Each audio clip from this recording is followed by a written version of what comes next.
She had walked into that marriage, wearing white like a lamb to slaughter, her mother's desperate tears still wet on her hands, her family's dying company the price of her freedom. But when Jessica Bruce opened that door at 2 a.m. and saw her husband tangled with another woman in the room down the hall, something inside her didn't break. It crystallized, it sharpened, and Chris Mitchell, the millionaire who thought he'd bought himself a quiet, obedient wife, had no idea he'd just created the architect of his own destruction. The hallway was dark, except for the sliver of light coming from the guest room, and Jessica stood there in her wedding nightgown, barefoot on cold marble, watching through the cracked door. Chris's back was to her, his shoulders moving rhythmically, and the woman beneath him had her head thrown back, blonde hair spilling across the pillow. Jessica didn't gasp. She didn't cry. She simply watched, her hands still on the doorframe, her breathing steady and controlled. Then the blonde woman opened her eyes and looked directly at Jessica through the gap in the door.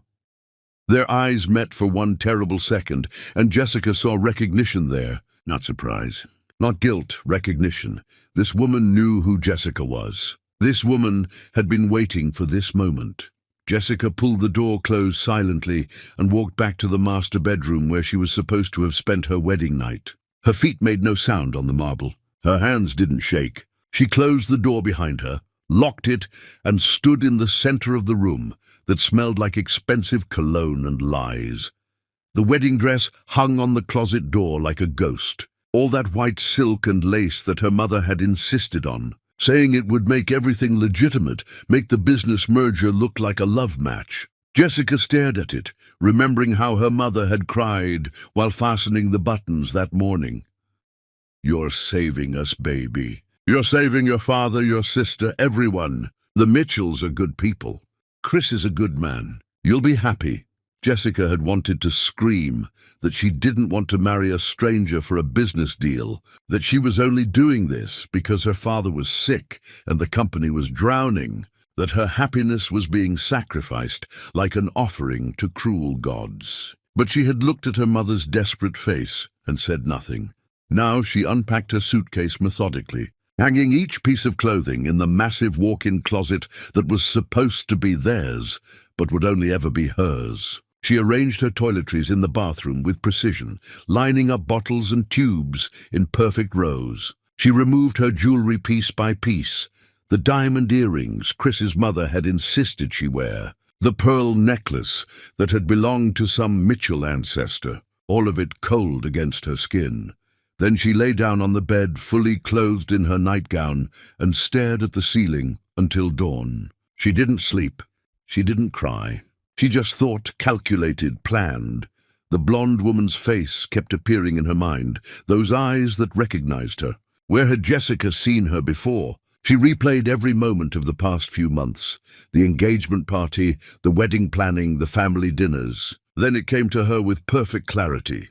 The engagement party. 3 months ago, a blonde woman in a green dress talking to Chris's mother Catherine in the corner of the ballroom, both of them looking at Jessica across the room.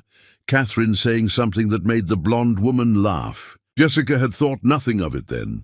Now she understood everything. This wasn't an affair. This was a test. Catherine had arranged this, wanted Jessica to discover it, wanted to break her spirit on the very first night, so she would know her place in the Mitchell family hierarchy. The cruelty was intentional, surgical, designed to destroy any hope Jessica might have had. But Catherine had miscalculated. She thought she was breaking a naive girl. Instead, she had awakened something cold and patient and absolutely merciless. When Chris opened the bedroom door at dawn, he looked exhausted and guilty, his shirt untucked, his hair disheveled. He found Jessica sitting in the chair by the window, fully dressed in a cream silk blouse and black pants, reading the newspaper with her legs crossed elegantly. "Jessica, I had some business calls from overseas. The time difference, you know how it is. I didn't want to wake you." Jessica looked up at him, and her face showed nothing but polite interest. "Your mother called. She wants us for breakfast. We're expected in an hour." Chris blinked, thrown by her composure. "Right, yes, I should shower." "You should." Jessica agreed, returning to her newspaper. He hesitated in the doorway, perhaps expecting tears or accusations, but Jessica just turned a page, her diamond wedding ring catching the morning light. Chris retreated to the bathroom, confused and somehow uneasy. Jessica listened to the water running and thought about the blonde woman's face. She would find out her name. She would find out everything. And then she would erase her. The breakfast at the Mitchell mansion was exactly as Jessica expected. Both families gathered in the formal dining room with its crystal chandelier and antique furniture, everyone playing their assigned roles. Her mother, Diane, was nervous and grateful, constantly touching Jessica's arm, whispering how beautiful the wedding had been. Her father, Raymond, looked diminished and ill, barely touching his food, guilt written across his face in lines Jessica had memorized.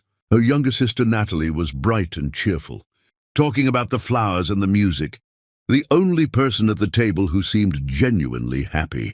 Across from them, Catherine Mitchell held court like a queen. She was beautiful in that maintained way wealthy women achieved through expensive procedures and ruthless discipline. Her dark hair swept up elegantly, her neck adorned with pearls that probably cost more than Jessica's father had earned in his entire life. "Marriage requires flexibility," Catherine said, cutting her melon into precise pieces. "Young wives must understand that their husbands have responsibilities, demands on their time. The Mitchell family has built something extraordinary, and maintaining that requires sacrifice from everyone." Jessica smiled pleasantly and said nothing, but she felt her mother tense beside her. "Of course," Diane rushed to agree. "Jessica understands. She's always been such a sensible girl." "I'm sure she is," Catherine replied, and there was something in her tone that made Jessica's hands tighten on her fork. "Chris, darling, you look tired. Late night?" Chris was distracted, barely paying attention to his new wife, scrolling through messages on his phone. "Just overseas calls, Mother. The Berlin property is having issues." "You work too hard," Catherine murmured, but her eyes slid to Jessica with satisfaction. "Jessica, dear, I hope you weren't lonely on your wedding night." The room went quiet. Natalie stopped talking mid-sentence. Jessica's father looked down at his plate. Her mother's face went pale. Jessica met Catherine's eyes and smiled. "Not at all. I unpacked and caught up on some reading. The bedroom is lovely, Catherine. Thank you for the redecorating." Catherine's smile tightened just slightly, and Jessica saw it. The flash of frustration that her weapon had missed its target. Then the dining room door opened, and a woman entered. The blonde from the guest room, now dressed professionally in a navy dress, her hair pulled back, looking refreshed and confident. Jessica's pulse didn't change. Her breathing remained steady, but she catalogued everything about this woman in a single glance. "I'm sorry I'm late," the woman said, taking the empty seat beside Catherine. "Morning meetings ran long." Catherine smiled warmly. "Everyone, this is Amber Whitley, my protégée. She's been invaluable in our operations management. Amber, this is Jessica, Chris's new wife." Amber looked directly at Jessica, and there it was again, that knowing look, that satisfaction. "Congratulations on your wedding. I've heard so much about you." Jessica looked at this woman who had been in her husband's bed hours ago, who was now sitting at the family breakfast table like she belonged here. "How lovely to meet you. I'm sure we'll be seeing a lot of each other." Something flickered in Amber's eyes, confusion perhaps at Jessica's lack of reaction. Catherine was watching carefully, waiting for tears or accusations or some kind of breakdown that never came. The rest of breakfast passed with polite conversation about the wedding, matters that went over Jessica's head intentionally, and Catherine's stories about Mitchell family history. Jessica played her part perfectly. The quiet new bride, occasionally touching Chris's arm when appropriate, laughing at the right moments, never revealing anything happening behind her eyes. After breakfast, while everyone gathered in the drawing room, Jessica excused herself to use the bathroom. She stood in the marble luxury of the powder room, staring at her reflection in the gilt-edged mirror. Her face looked the same, but something fundamental had changed behind her eyes. She pulled out her phone and made a call to a number she had memorized but never intended to use. When the man's voice answered, gravelly and cautious, Jessica spoke quietly. "Uncle Gerald, this is Jessica Bruce, Raymond's daughter. I need to meet with you today, alone." There was a long pause. "Your father forbade contact. He called me a monster." "He was right," Jessica said. "That's exactly why I'm calling." Another pause, then a low chuckle. "The Riverside Hotel bar, 4 o'clock. Come alone." Jessica ended the call and reapplied her lipstick with a steady hand. When she returned to the drawing room, she found Natalie waiting in the hallway. "Jess, are you okay? Mum said Catherine was being awful at breakfast." Jessica looked at her baby sister, still innocent and hopeful, and felt something almost like tenderness. "I'm fine, Nat. Everything's fine." "You seem different," Natalie said, studying her face. "Something changed." "I just grew up," Jessica replied, squeezing her sister's hand. "Finally." That afternoon, Jessica met Uncle Gerald in the dark corner of a hotel bar that smelled like expensive whiskey and old secrets. He was in his 60s, sharp-eyed and well-dressed, with the kind of face that had seen too much and regretted nothing. He studied her for a long moment after she sat down. "You look like your grandmother. She was the only person in your family worth knowing." "I need your help," Jessica said simply. Gerald leaned back, a slow smile spreading across his face. "What happened?"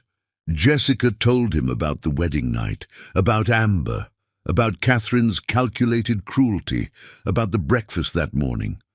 Gerald listened without interruption, his expression growing more interested with every detail. "Catherine Mitchell," he said finally. "I've heard of her. She destroyed her first husband, took everything he had. She's a professional predator." "Then I want to learn from someone who knows how predators work," Jessica said. Gerald ordered 2 whiskeys and slid one across to her. "What makes you think I'd help you?" "I haven't spoken to your family in 15 years. Your father called me a monster and made sure I'd never work in this city again. Why would I teach you anything?" Jessica picked up the whiskey glass, held it without drinking. "Because I can give you back everything he took from you. And because you want to see what happens when someone like Catherine tries to break someone like me." Gerald studied her face, looking for weakness, for the girl who cried when things got hard. He saw none of that. "Tell me what you're willing to do."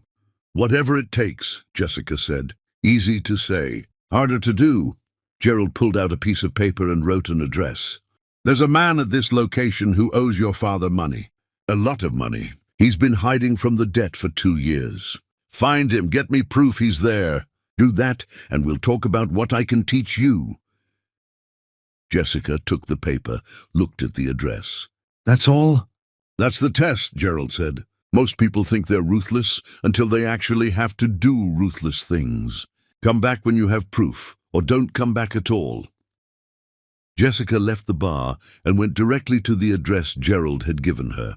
It took her 3 days of surveillance, of following leads, of asking questions in places her father would have been horrified to find her. She found the man in an apartment under a false name. She took photographs, documented everything, and brought it all back to Gerald.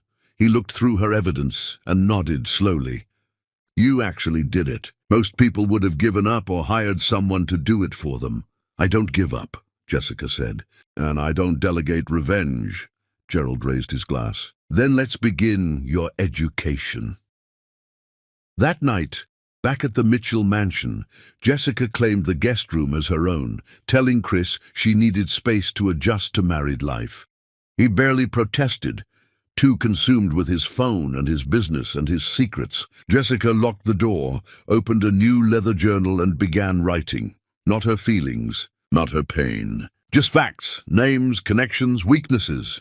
On the first page, she made a list in her invented shorthand that no one else could read. Catherine Mitchell, Chris Mitchell, Amber Whitley. Underneath, she wrote one word that would become her religion, her purpose, her reason for breathing. Erase. Jessica set down her pen.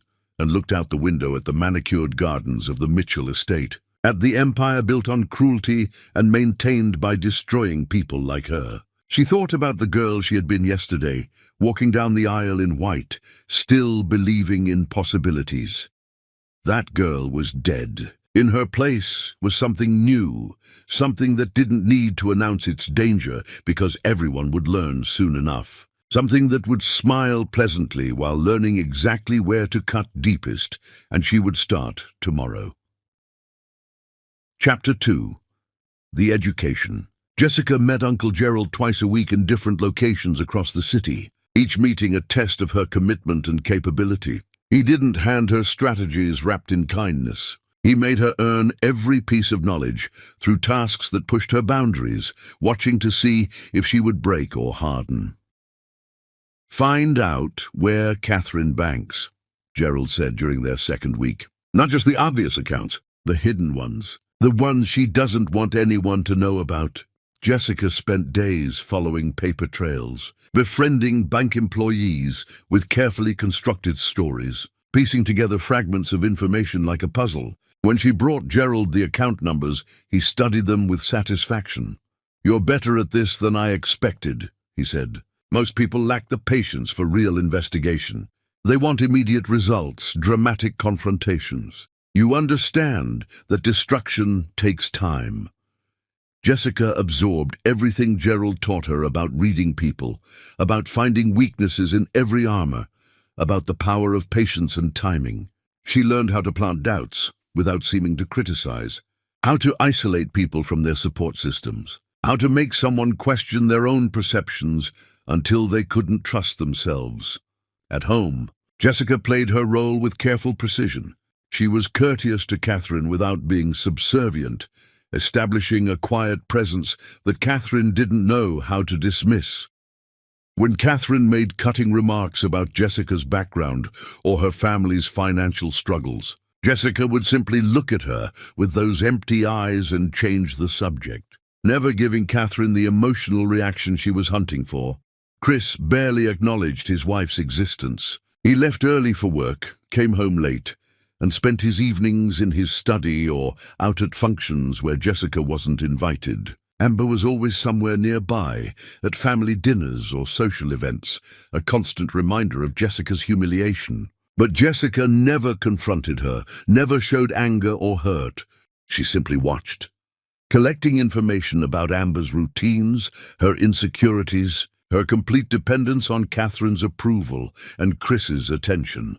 One evening, Jessica was reading in the library when Devon Mitchell found her there. Chris's younger brother had been polite but distant at the wedding, and Jessica had barely spoken to him since. He looked surprised to find her alone.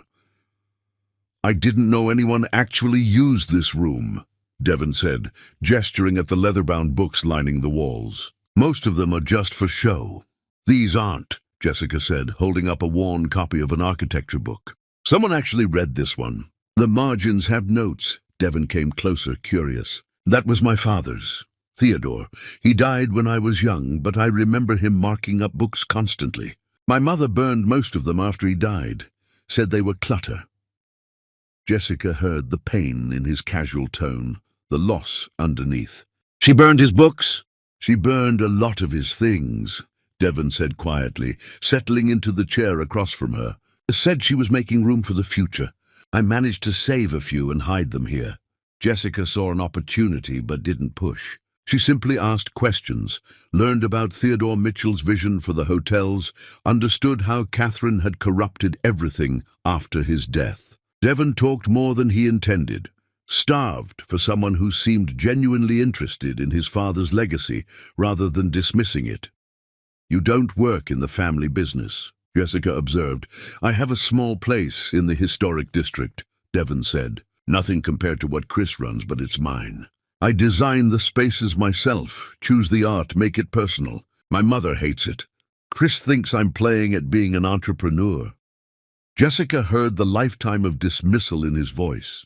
She filed it away without making promises or offers. Just listened, learned, and let Devon feel heard for the first time in years. Meanwhile, Jessica had another task from Gerald. I need you to get inside Catherine's private study. There are documents there, files she keeps locked away. I need photographs of everything.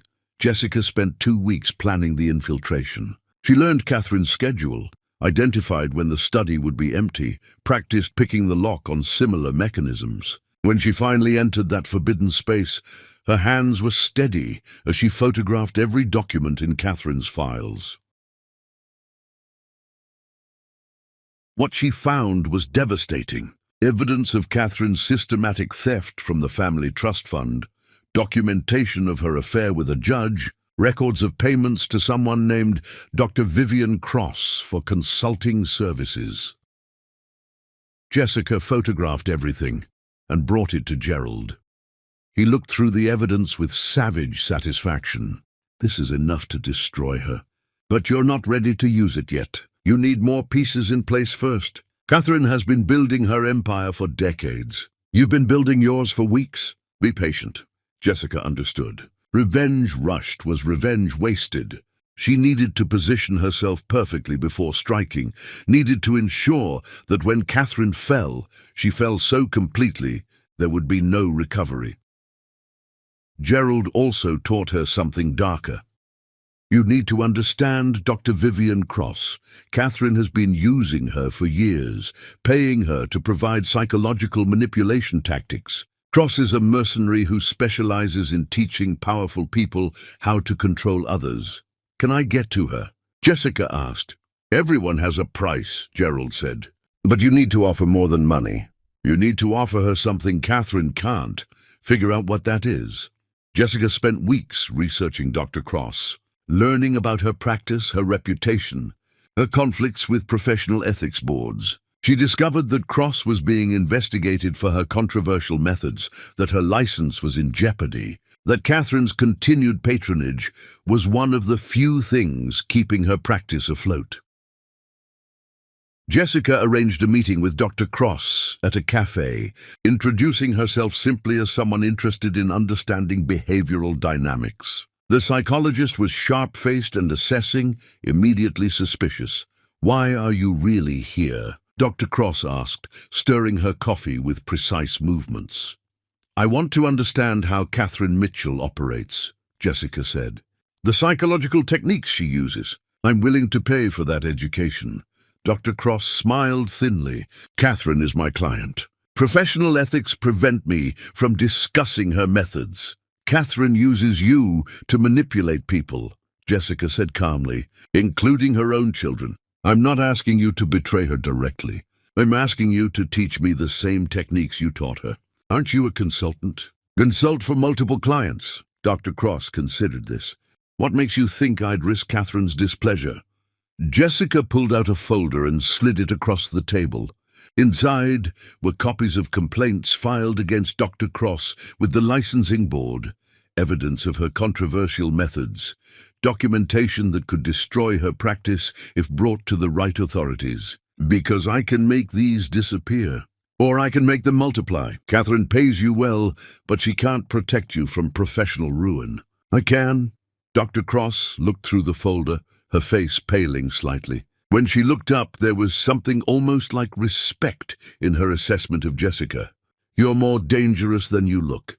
"Catherine tried to break me," Jessica said. "Instead, she taught me that playing nice gets you destroyed. Now I'm learning to play her game. Are you going to help me or not?" Dr. Cross named a figure that would have horrified Jessica's father. Jessica agreed without hesitation, and over the following weeks, Dr. Cross taught her everything. How Catherine had shaped Chris from childhood using intermittent reinforcement, alternating praise and criticism in unpredictable patterns that made him constantly seek her approval. How Catherine used guilt and obligation to control. How she isolated people from support systems. How she made victims question their own perceptions. "Catherine is a master of making people destroy themselves," Dr. Cross explained during one session. "She doesn't attack directly. She creates conditions where her targets make increasingly destructive choices while believing they're acting freely. By the time they realize what happened, they've lost everything, and she's standing there looking innocent." Jessica absorbed all of this. Not just learning the techniques, but understanding the psychology underneath. She began seeing how Catherine had used these same methods on her. The breakfast interrogation designed to humiliate. Amber's presence meant to establish hierarchy. The constant subtle criticisms intended to erode confidence. But Jessica refused to be eroded. Instead, she turned the techniques back against their source, studying Catherine the way Catherine had studied her victims. Every conversation became data collection. Every family dinner revealed new vulnerabilities. One evening, Jessica secured her family's future. Her father, Raymond, was deteriorating rapidly, and Jessica knew time was running out. She went to him at the house where she had grown up, finding him in his study, surrounded by papers and regret. "Jessica, sweetheart," Raymond said, trying to smile. "You didn't need to come all this way." "I need you to trust me with something," Jessica said, settling into the chair across from his desk. "Sign over your shares in the company to me." "All of them." Raymond looked stricken. "Jessica, those shares are supposed to be your inheritance. I can't just give them to you now." "You can and you will," Jessica said, her voice firm but not cruel. "I'm going to save what you built, but I need complete control to do it. Natalie doesn't want the factory, but I do. Let me have it." Raymond studied his daughter's face, seeing something there that worried and impressed him in equal measure. "What happened to you? You're different since the wedding." "The Mitchells thought they could use me," Jessica said. "They were wrong, but I need your shares to protect our family." "Do you trust me, Dad?" Raymond was too sick and too guilty to refuse. He signed the papers Jessica had brought, transferring his controlling interest in Bruce Manufacturing to her alone. When it was done, Jessica kissed his forehead, feeling the first small piece of her plan lock into place. Her mother called that night, crying. "What did you do?" "Raymond is devastated. He thinks you're becoming like them." "I'm becoming exactly what I need to be to survive them," Jessica said. "Tell Dad I love him. But I'm not the little girl he remembers anymore." She hung up before her mother could argue, feeling the distance growing between her and her old life. It was necessary. Sentiment was weakness, and she couldn't afford weakness. Late at night, alone in her room at the Mitchell mansion, Jessica updated her journal with careful notes about everything she had learned. Gerald's teachings, Dr. Cross's insights, Catherine's patterns, Chris's vulnerabilities, Amber's dependencies. She was building a map of destruction, and every piece of information was another coordinate on that map. The girl who walked down the aisle in white was dead and buried. In her place was something harder, sharper, more patient than Catherine had ever been, something that didn't need to announce its intentions because actions would speak clearly enough. Gerald told her during their latest meeting that she was ready to begin the active phase. "You've gathered your weapons. Now it's time to start using them." Jessica thought about Catherine's smug face at breakfast, about Amber's knowing look, about Chris's casual dismissal. She thought about being purchased like property, about being tested and humiliated on her wedding night, about being expected to accept it all with gratitude. "Then let's begin," Jessica said. And in the dark corner of that anonymous bar, with Gerald's savage smile reflecting her own determination, the war truly started. Not with explosions or confrontations, but with quiet moves that would topple dominoes months from now. Patient destruction, the kind that Catherine had perfected but never expected to be used against her. Jessica raised her glass to her teacher, and they drank to the systematic annihilation of everyone who had tried to erase her. She would erase them instead, so completely that even their memories would become cautionary tales. And she would do it all while smiling pleasantly and playing the perfect wife. Because that was the cruelest irony of all. Catherine had created the weapon that would destroy her, had forged it in fire on a wedding night, and now that weapon was aimed directly at everything the Mitchell family held dear. Chapter 3. The First Strike. The opportunity came wrapped in Catherine's condescension. Jessica was having tea with her in the sunroom, maintaining their charade of cordial relations. when Catherine mentioned the upcoming anniversary celebration with casual dismissal. "The hotels have been in the Mitchell family for decades," Catherine said, arranging roses in a crystal vase. "We should host something significant. A gala, perhaps. Chris is too busy to plan it properly. You could make yourself useful, Jessica." Jessica saw the trap immediately. Catherine wanted her to fail at a visible task, another opportunity to demonstrate Jessica's inadequacy in front of the influential families who mattered. Jessica set down her teacup with careful precision. "I'd be honored. Should I coordinate with your usual event planners?" "Do whatever you think best," Catherine said, her tone making it clear she expected mediocrity. "Just don't embarrass the family."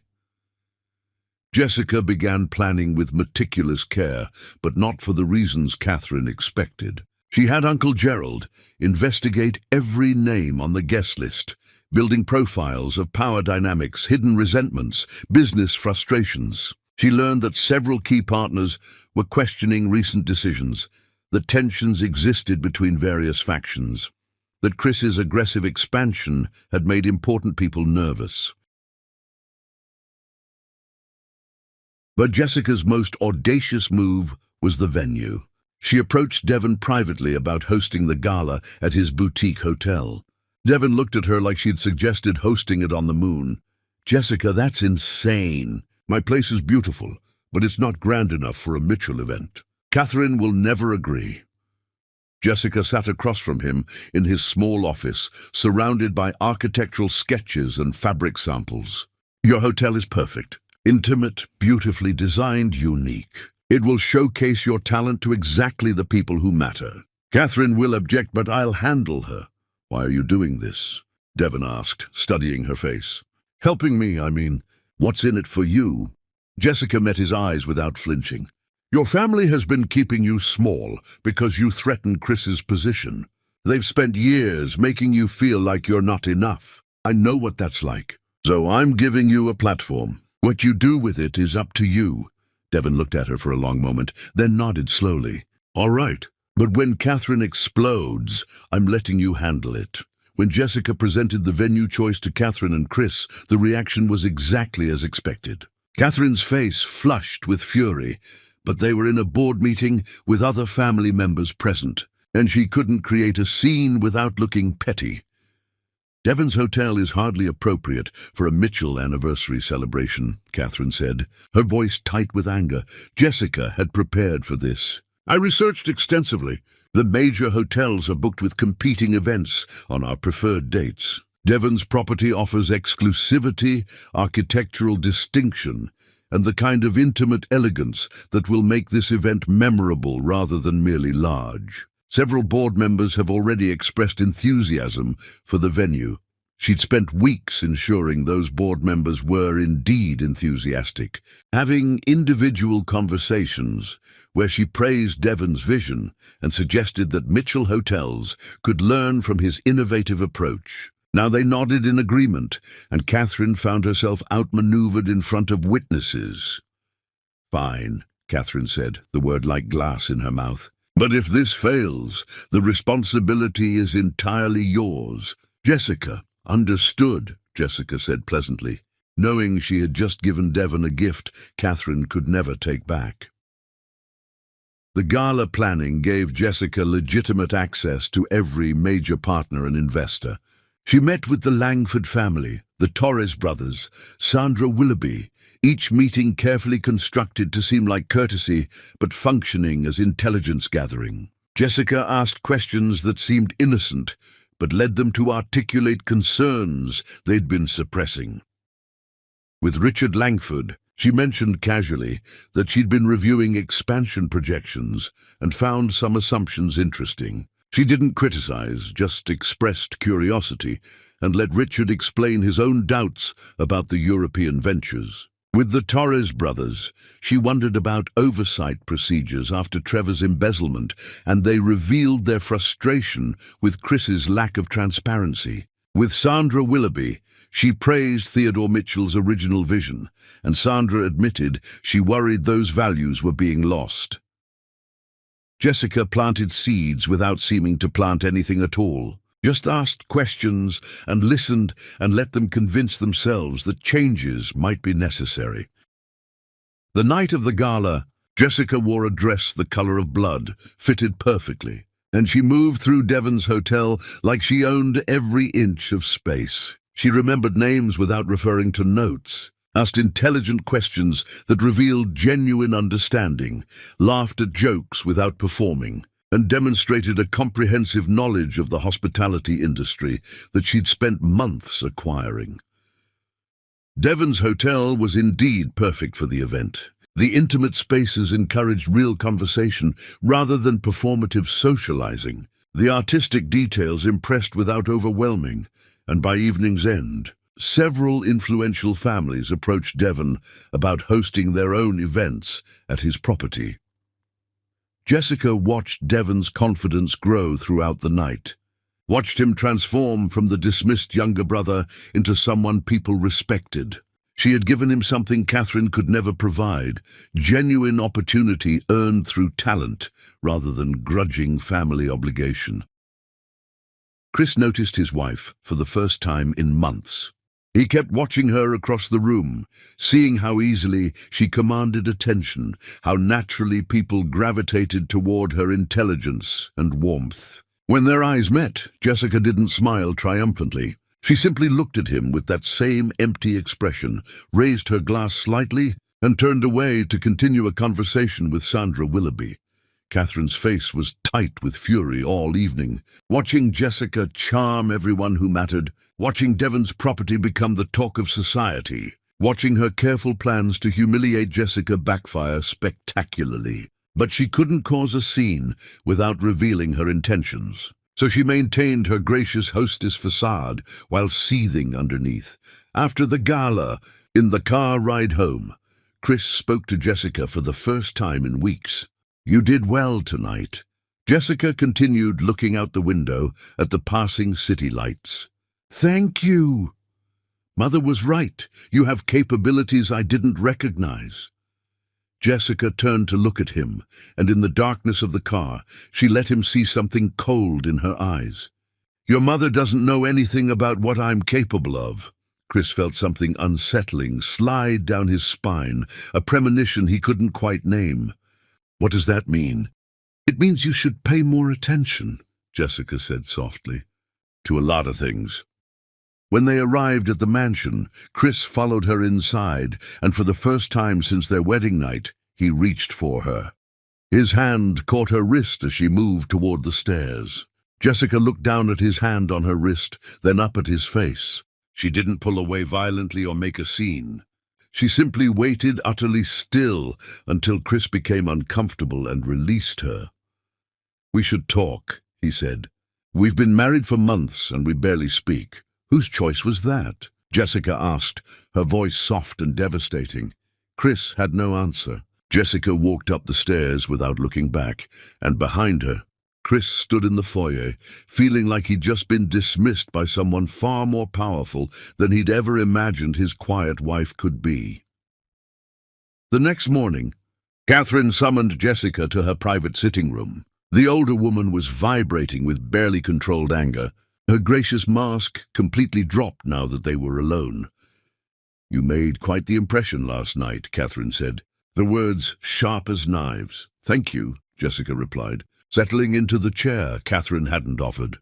"Don't play innocent. I saw you working that room, charming everyone, promoting Devon over the family properties. What exactly are you playing at?" Jessica met Catherine's eyes without flinching. "You asked me to plan a memorable event that would reflect well on the family. I did exactly that. If you're unhappy with the results, perhaps you should have been more specific about what you wanted." Catherine leaned forward, dropping all pretense. "I wanted you to fail. I wanted everyone to see that you're nothing special, just a girl from a bankrupt family who should be grateful for the Mitchell name. Instead, you made yourself look competent and made me look like a fool for underestimating you." Jessica stood slowly, and something in her movement made Catherine's next words die in her throat. "I'm not nothing, Catherine. You tried to break me on my wedding night, but you failed. Now I'm here and I'm not going anywhere. Get used to it. She walked out of Catherine's sitting room, leaving the older woman standing there with dawning unease, finally understanding that the quiet girl she'd tried to destroy had somehow become dangerous. That afternoon, Jessica met Uncle Gerald and told him about Catherine's reaction. Gerald studied her face and smiled with savage pride. "You've drawn blood. Now she'll come at you with everything she has. Are you ready for that?" "I've been ready since the moment I opened that door on my wedding night," Jessica said. "She created this. Now she'll have to live with the consequences." Gerald slid a new folder across the table. "Then it's time for the next phase. Chris's second in command, Trevor Hastings, has been stealing significant amounts. I have all the documentation. When you're ready, we expose him, and Chris loses his closest ally and his credibility with the board." Jessica looked at the evidence of Trevor's embezzlement, seeing the next domino ready to fall. "How long until we can move?" 2 weeks, Gerald said. "Less if you push it." 2 weeks, Jessica agreed. "Let Chris feel secure for just a little longer. It will make the fall harder." She left the meeting feeling the first real stirring of satisfaction. Catherine was starting to understand she was in a fight. Devon was rising with Jessica's support, creating division in the family. Chris remained oblivious, which made him vulnerable. And soon Trevor would be exposed, leaving Chris isolated and paranoid. Everything was proceeding exactly as planned. Patient destruction, the kind that looked like coincidence until the pattern became clear. And by then it would be too late to stop. Jessica returned to the Mitchell mansion and found Natalie visiting. Cooing over wedding photos with Diane, her sister looked up and smiled, but there was something in her expression that gave Jessica pause. "Jess, can we talk? Alone?" They walked out to the garden, and Natalie turned to face her with worried eyes. "You scared Catherine? I saw her face when you left her sitting room. She looked genuinely afraid of you." "Good," Jessica said. "That's not good," Natalie insisted. "You're changing into something I don't recognize. This revenge thing, it's consuming you." Jessica looked at her innocent sister and felt that distance growing wider. "They tried to erase me, Nat. I'm just making sure they never try it again." "But at what cost?" Natalie asked. "What happens when you've destroyed everyone who hurt you? What will be left of you?" Jessica had no answer for that, so she changed the subject and walked back inside, leaving Natalie standing in the garden, looking worried and sad. Late that night, Jessica updated her journal with careful notes about the gala's success, Devon's rising confidence, Catherine's fear, and Chris's dawning awareness that his wife was not what he'd assumed. She wrote about Trevor's impending exposure, about the board members' growing doubts, about the careful architecture of destruction she was building. On her wedding night, Catherine had tried to teach her a lesson about power and place. Instead, Catherine had created a student who would surpass her teacher in every way. And tomorrow, Jessica would continue being the perfect wife, pleasant and supportive, while the mechanisms she'd set in motion continued ticking toward inevitable detonation. The war had truly begun, and Jessica was winning. Chapter 4. The Betrayal. 2 weeks later, Trevor Hastings was arrested at his office in front of his entire staff. Jessica heard about it from Devon, who called her sounding shaken. "Trevor's been stealing millions. Chris just called me. He sounds destroyed." Jessica was having coffee on her apartment balcony, watching the sunrise. Her voice remained calm. How terrible. Trevor was his closest friend. "You don't sound surprised," Devon said carefully. "Should I be?" Jessica asked. "People betray each other all the time in this world." After hanging up, Jessica allowed herself a small smile before schooling her features back to neutral. She had work to do, a careful performance of supportive wife confronting her husband's crisis. Chris was in his study when she found him, surrounded by documents, his face gray with shock and betrayal. He looked up when Jessica entered, and she saw genuine devastation in his eyes. "Trevor's been arrested," Chris said hoarsely. "My best friend. He was stealing from the company. From me." Jessica settled into the chair across from his desk, her face showing appropriate concern. "I'm so sorry. I know how close you were. How could I not see it?" Chris asked, more to himself than to her. "All those reports, all those meetings. He was lying to my face for months, and I just believed him. People are good at hiding their true nature," Jessica said quietly. "Sometimes we only see what they want us to see." The scandal rocked Mitchell hotels exactly as Jessica had planned. Stock prices dropped sharply, and the board called emergency meetings that Chris attended, looking increasingly haggard and defensive. Catherine tried to control the damage, but her influence had weakened, and the board members resented her interference. Jessica attended one board meeting as an observer, sitting quietly in the back, while Chris defended his oversight procedures. She watched the board members' faces, cataloguing their doubt, their frustration, their loss of confidence in Chris's leadership. She never spoke during the meeting, but afterward she made sure to have private conversations with key players. With Richard Langford, she expressed concern about Chris's stress levels. "He's carrying too much responsibility. I worry about him." With Sandra Willoughby, she mentioned the benefits of distributed leadership models. Sometimes one person at the top creates vulnerabilities. She never criticized Chris directly, just expressed wifely concern and asked thoughtful questions that led them to their own conclusions about necessary changes.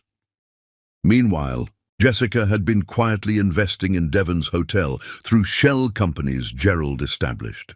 Devon didn't know where the funding originated, assuming the anniversary gala had attracted genuine investors. His property underwent subtle but significant improvements: better linens, enhanced lighting, an art collection that attracted media attention.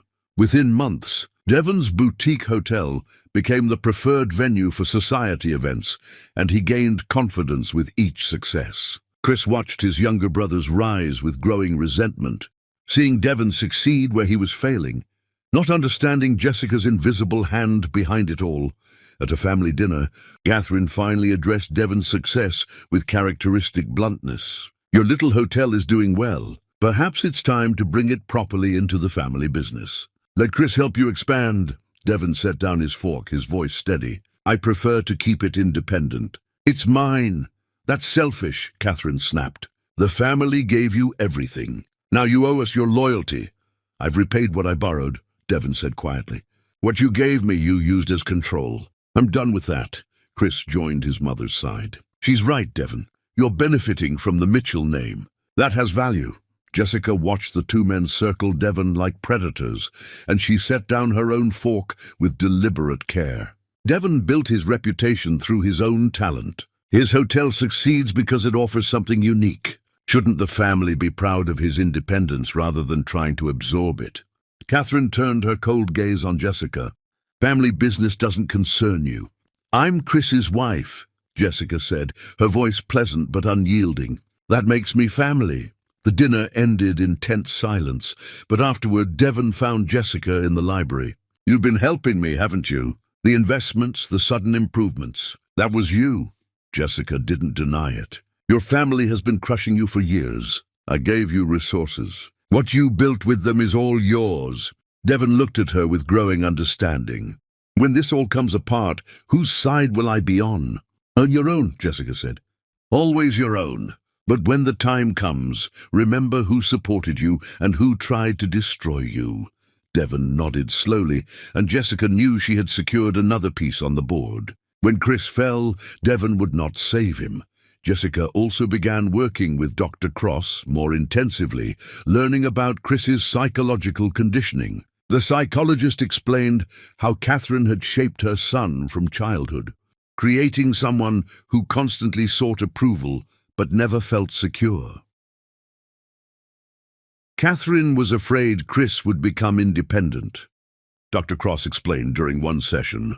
So she developed strategies to keep him emotionally dependent while thinking he was making his own choices. He rebels in small ways that don't matter while following her fundamental directives without question.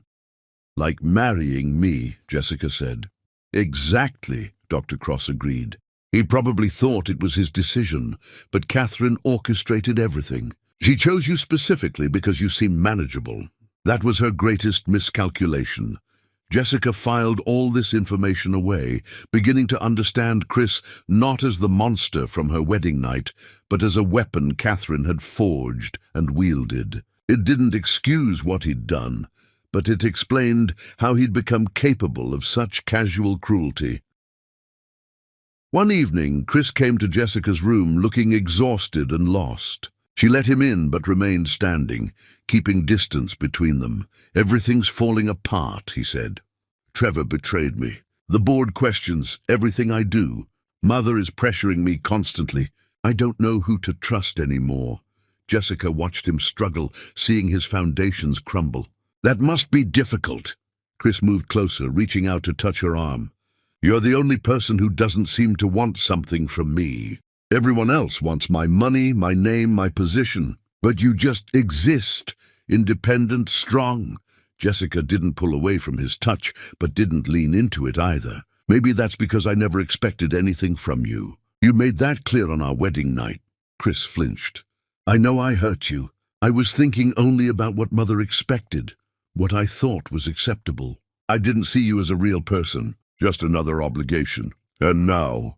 Jessica asked, genuinely curious what he would say. "Now I see someone who's stronger than anyone in my family," Chris admitted. "You don't need me or fear me or try to control me. You just exist in your own right." "It's terrifying and impressive."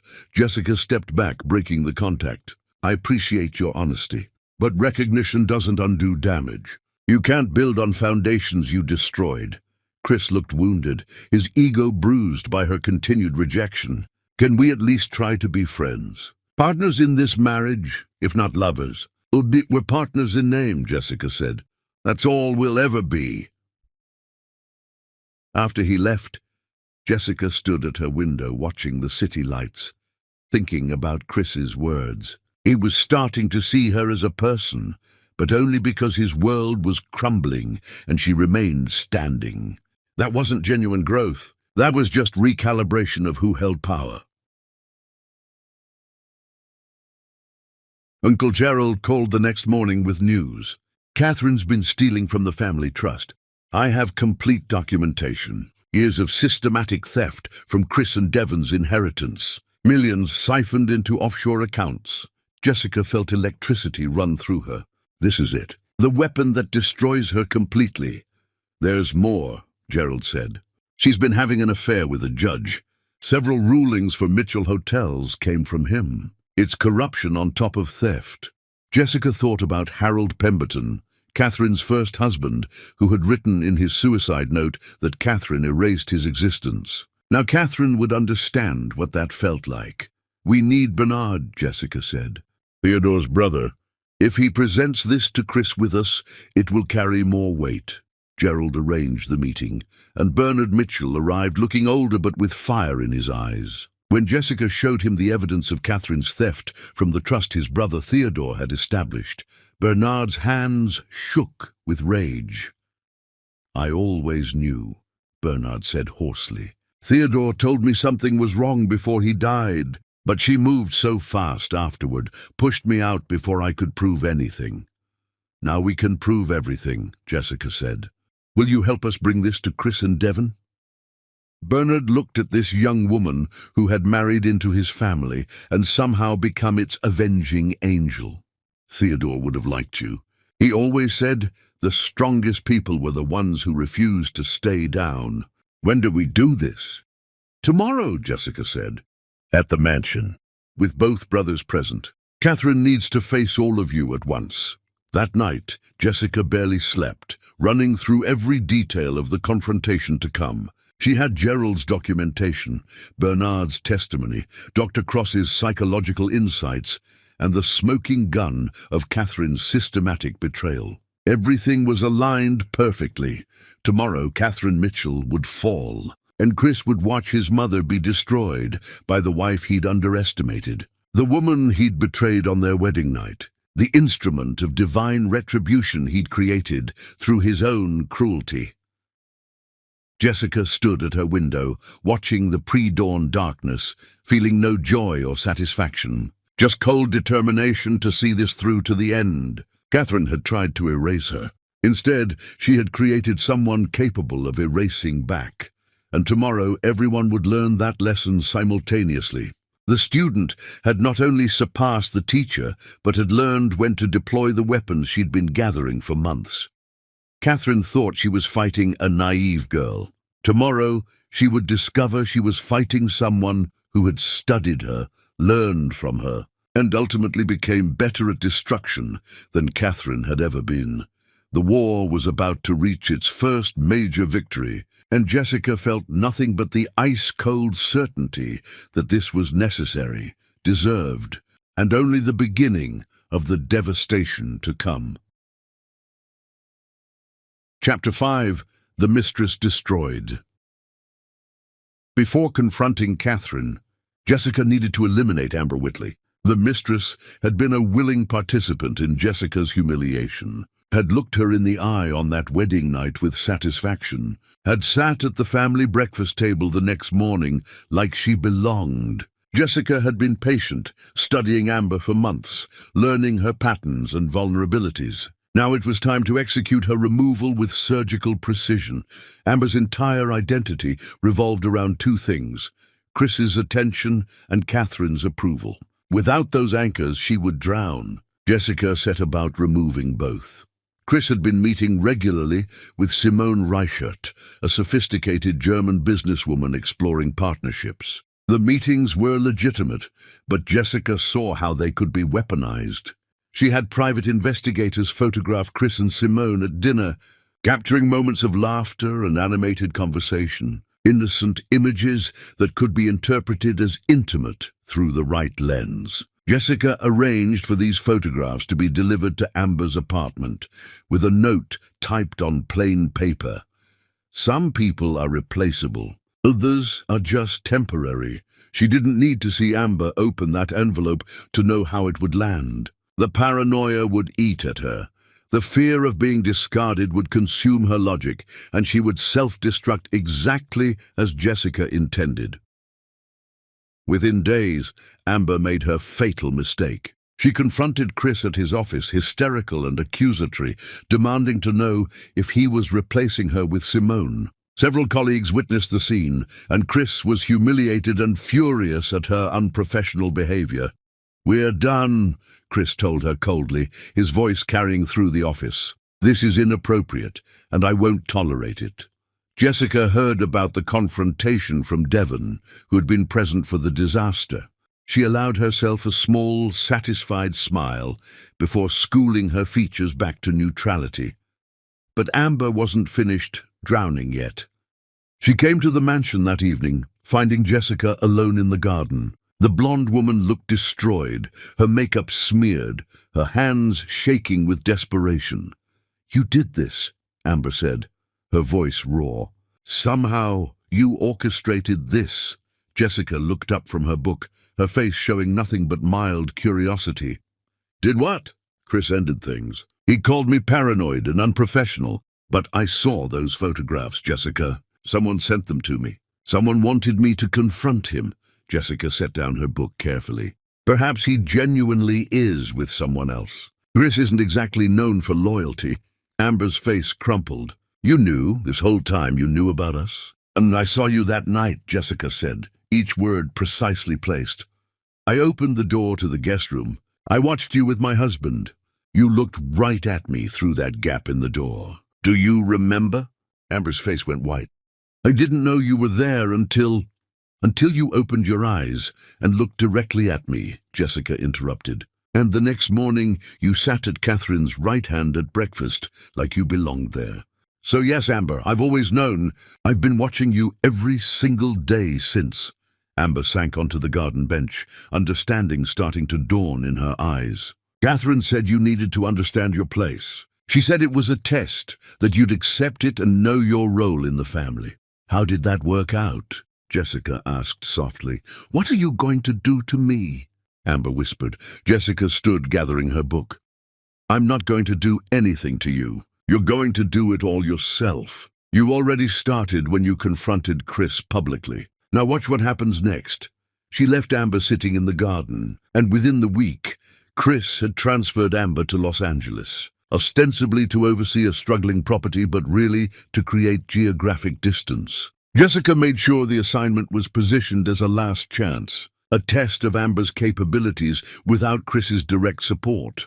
Alone in Los Angeles, isolated from the only people who gave her identity meaning, Amber began to unravel. Jessica arranged for anonymous wine deliveries to her apartment, expensive bottles with unsigned cards saying things like, "For the lonely nights and to help you forget." She was enabling Amber's self-destruction while maintaining complete deniability. Uncle. Gerald's contacts reported back regularly. Amber was drinking heavily, showing up late to work, making decisions based on emotion rather than analysis. Her confidence, always fragile, evaporated without constant validation from Chris and Catherine.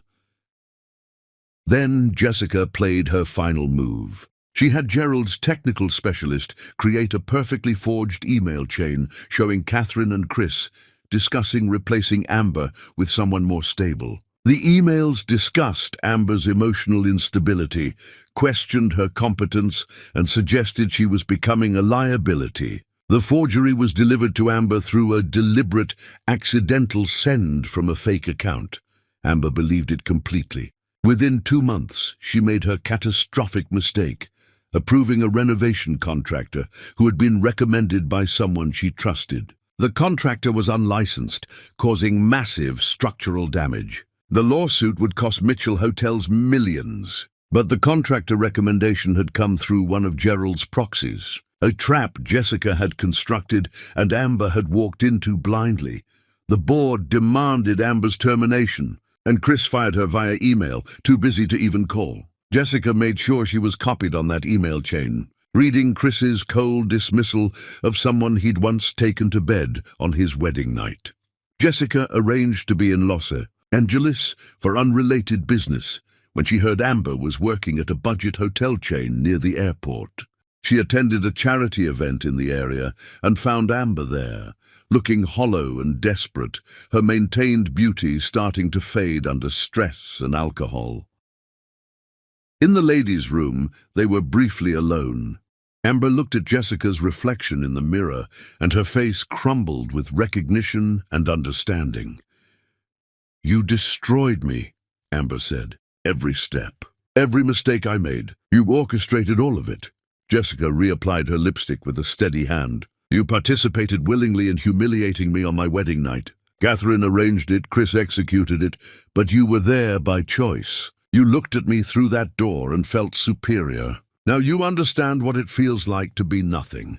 "I'm sorry," Amber whispered.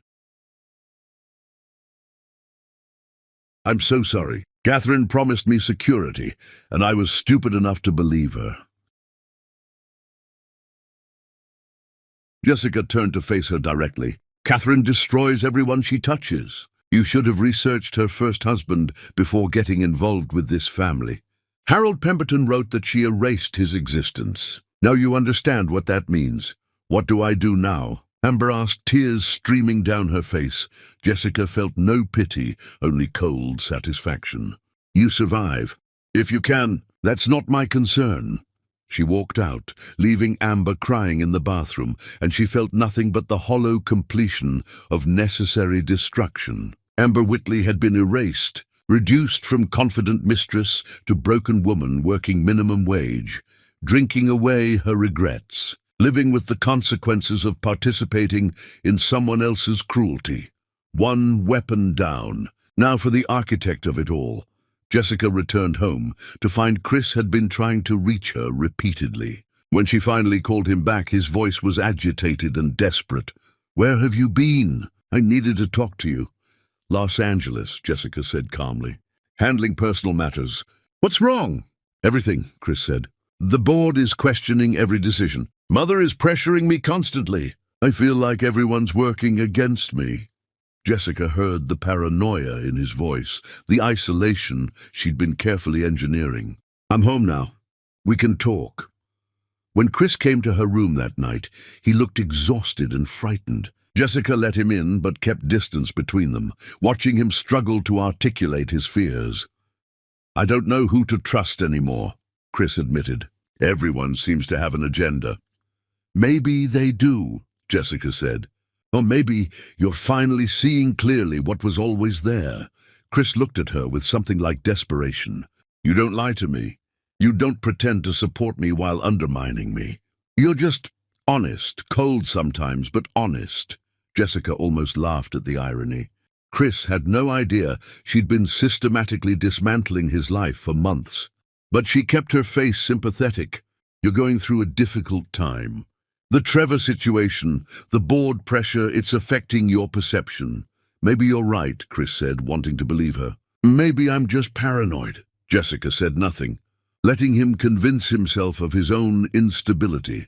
Dr. Cross had taught her well, make them question their own reality until they couldn't trust themselves. After Chris left, Jessica updated her journal with notes about Amber's complete destruction and Chris's increasing dependence on her validation. Everything was aligned for the next phase, the one that would annihilate Catherine and leave Chris with nothing but the smoking ruins of the empire his mother had corrupted.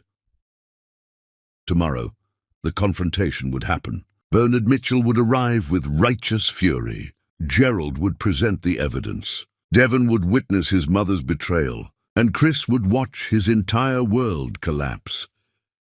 Jessica stood at her window, looking out at the city, thinking about the girl who had walked down the aisle in white, believing in possibilities. That girl had been murdered on her wedding night. In her place was something that didn't flinch from necessary destruction.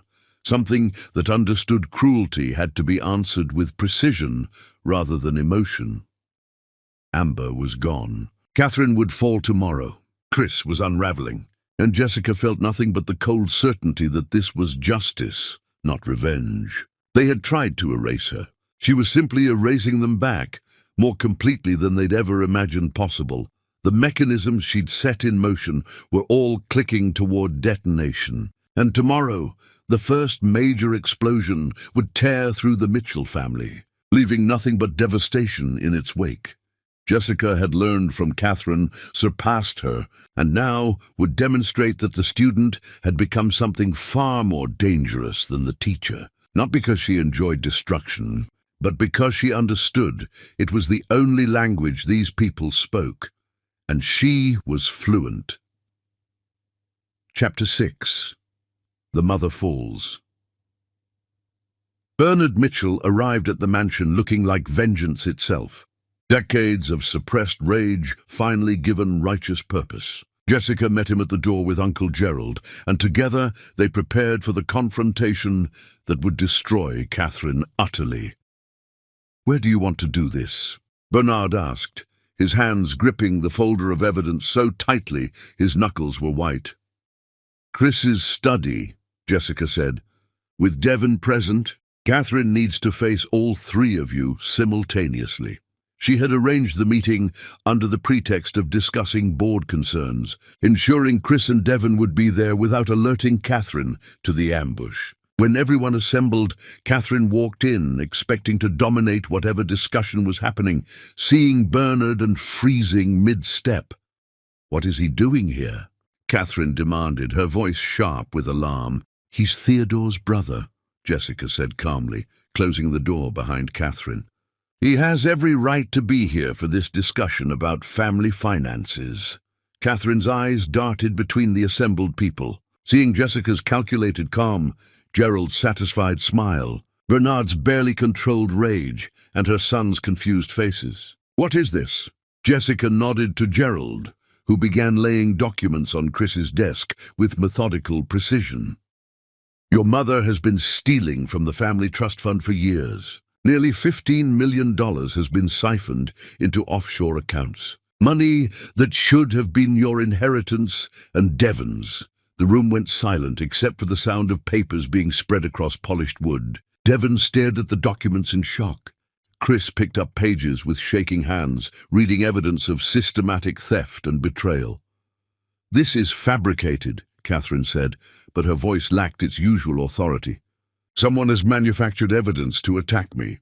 The documents are real, Gerald said calmly. Bank records, transfer receipts, shell company registrations in your name. We have everything, Catherine. Years of theft documented in excruciating detail.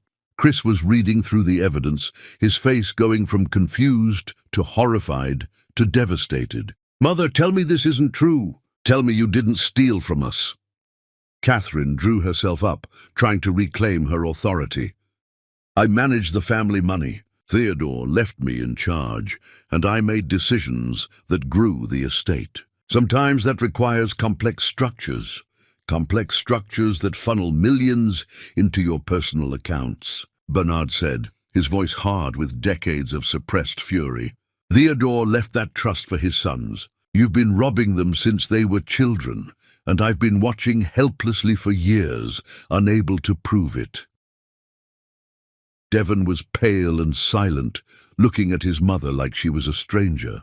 Chris kept reading through the documents, seeing the years of theft, the careful deception, the absolute betrayal of everything his father had intended. There's more, Jessica said quietly. She nodded to Gerald, who produced another set of documents. Catherine has been having an affair with Judge Philip Thornwood for years. That relationship has resulted in favorable rulings for Mitchell Hotels in several legal disputes. Corruption on top of theft. Catherine turned on Jessica with pure hatred. You did this? You orchestrated all of this. You ungrateful little... Careful, Jessica interrupted, her voice soft but cutting. You're already in enough trouble. Don't make it worse by saying something you'll regret.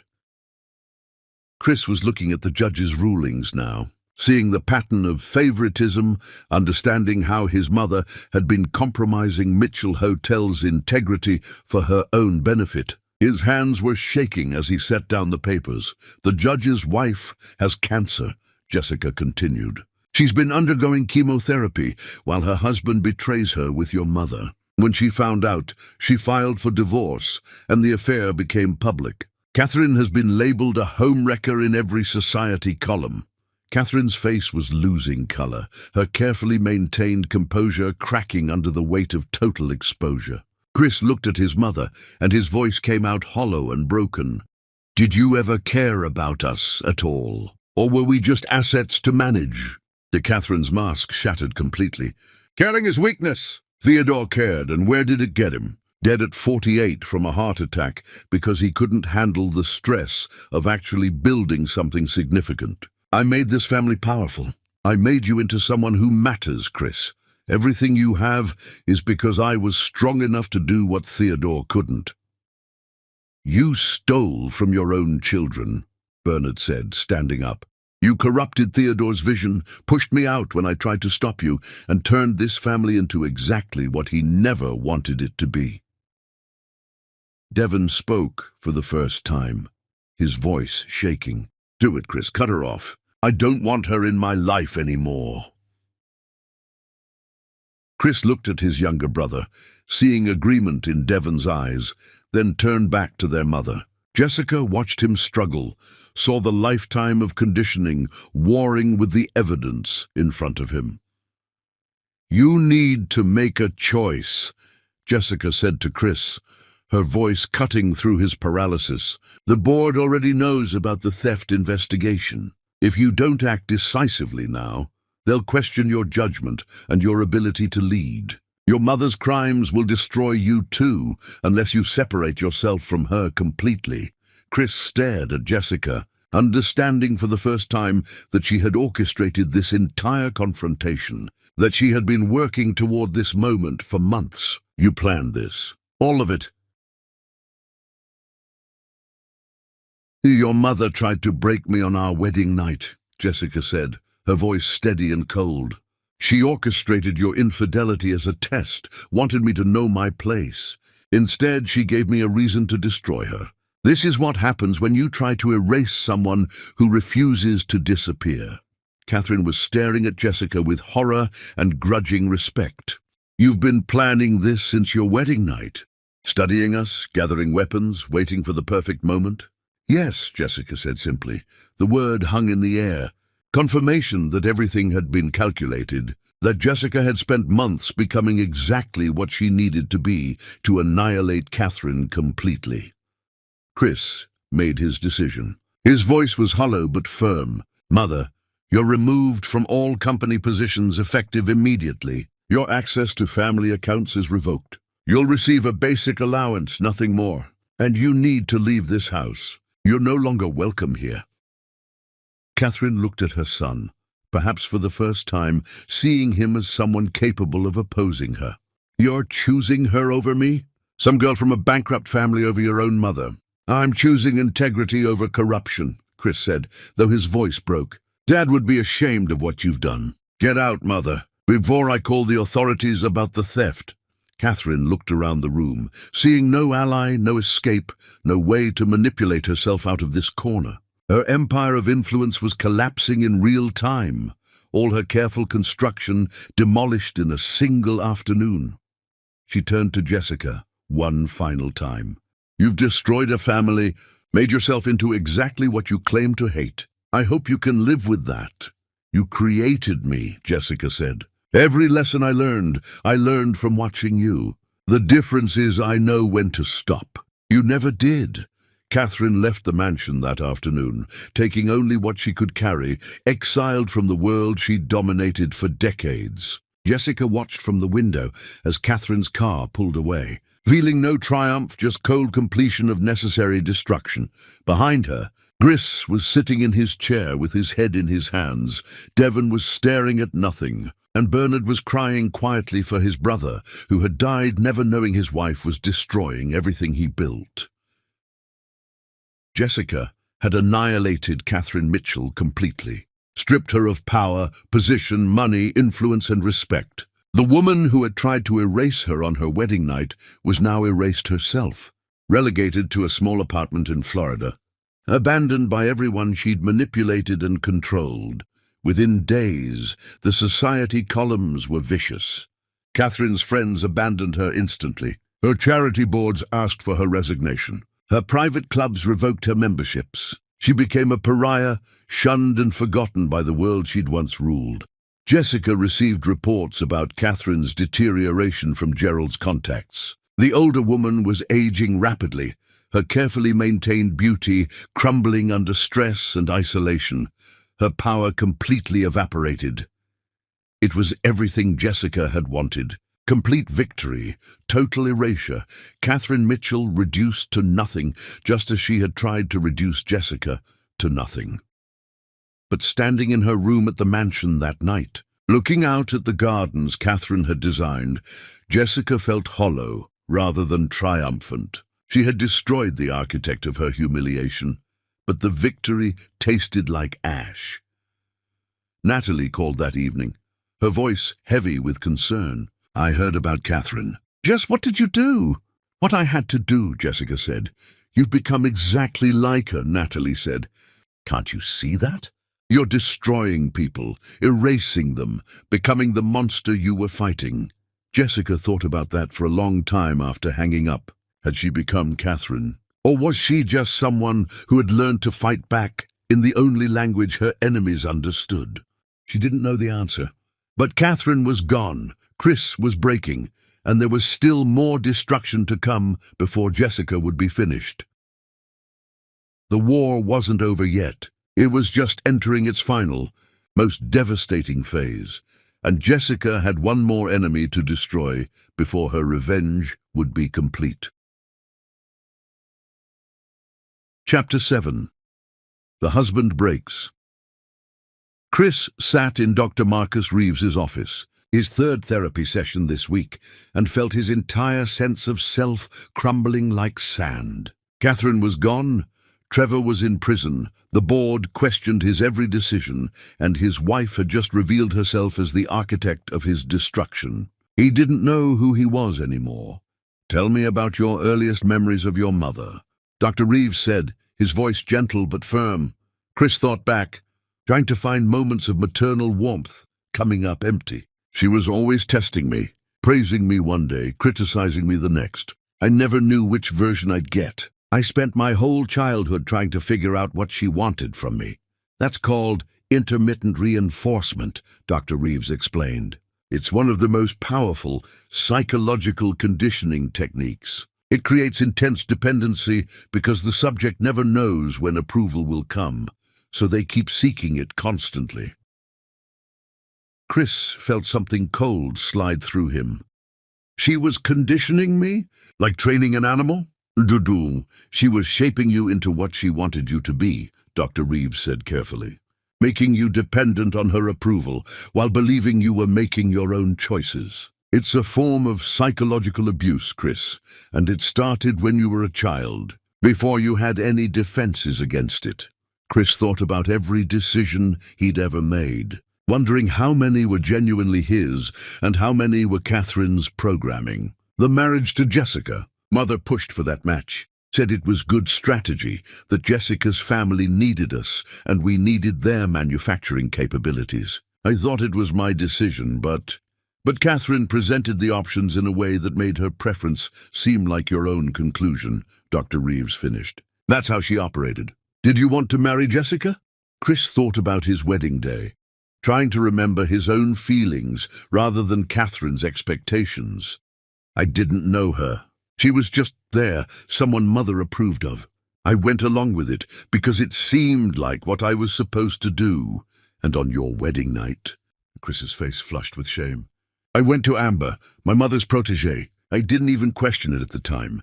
It seemed normal, like what was expected. Mother had told me marriages were business arrangements, that real connection happened elsewhere.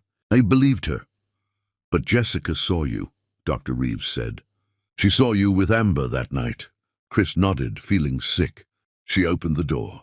She watched us, and the next morning she acted like nothing happened. I thought she was just accepting reality, that she understood how things worked.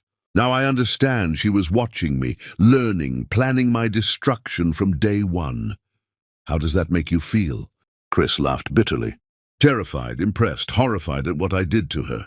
She didn't deserve that. She was innocent, brought into this family against her will to save her own family, and I destroyed any possibility of trust or respect on the first night. What kind of person does that? A person who was taught that other people are objects to be used, Dr. Reeves said gently. Your mother raised you to see relationships as transactions, intimacy as weakness. You were following her programming. That doesn't excuse what I did, Chris said, his voice breaking. Jessica didn't program me to be cruel. I chose that. I walked out of our bedroom and into Amber's bed, and I knew on some level it was wrong. I just didn't care because I'd been taught not to care. Dr. Reeves let Chris sit with that realization for a long moment. This is the hardest part of therapy, Chris, recognizing that you were shaped by abuse while also taking responsibility for your own choices. Both things can be true simultaneously. Chris spent the rest of the session unpacking his childhood, seeing patterns he'd never recognized before. How Catherine would praise him when he was ruthless, criticize him when he showed empathy. How she rewarded him for prioritizing business over relationships, punished him for caring about employees as people. How she systematically trained him to be a weapon that would extend her control. She made me into her, Chris realized. She created a copy of herself. Yes, Dr. Reeves agreed. And now you have to decide if that's who you want to continue being. After the session, Chris drove aimlessly through the city, thinking about Jessica. She had been in his house for over a year, playing the perfect wife while systematically destroying everyone who had hurt her. She had studied him, learned from Dr. Cross about his conditioning, used his vulnerabilities against him with the same precision Catherine had used to create those vulnerabilities in the first place. He should hate her. She had taken his empire, destroyed his mother, isolated him from everyone he trusted. But instead he felt something closer to awe. Jessica had survived what would have broken most people, had taught herself to fight back in the only language his family understood, and had won so completely that he was left with nothing but ruins.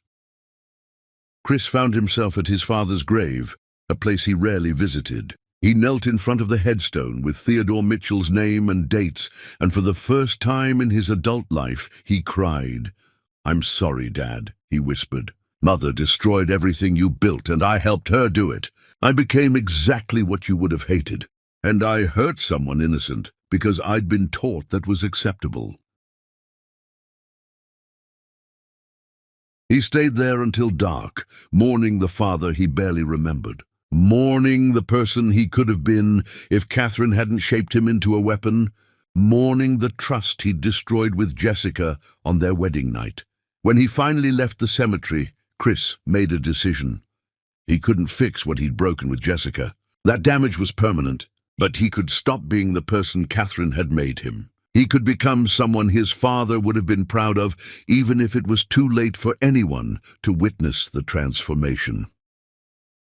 Meanwhile, Jessica was executing the final phase of her plan. She met with the major investors, presenting a proposal for restructuring Mitchell Hotel's leadership. She positioned herself as interim CEO while Chris took medical leave to address his health issues. Her business plan was comprehensive: stabilize the properties, focus on sustainable growth, integrate Bruce manufacturing for cost reduction, establish Devon's boutique model as a premium subsidiary.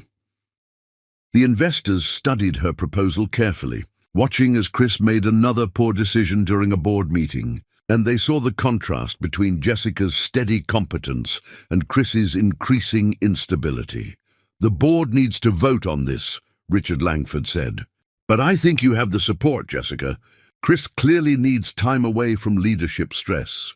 Jessica also arranged one final psychological blow. She planted evidence suggesting she was having an affair with Devon, carefully doctored text messages and fabricated meeting records, and left them where Chris's paranoia would find them. The explosion was spectacular.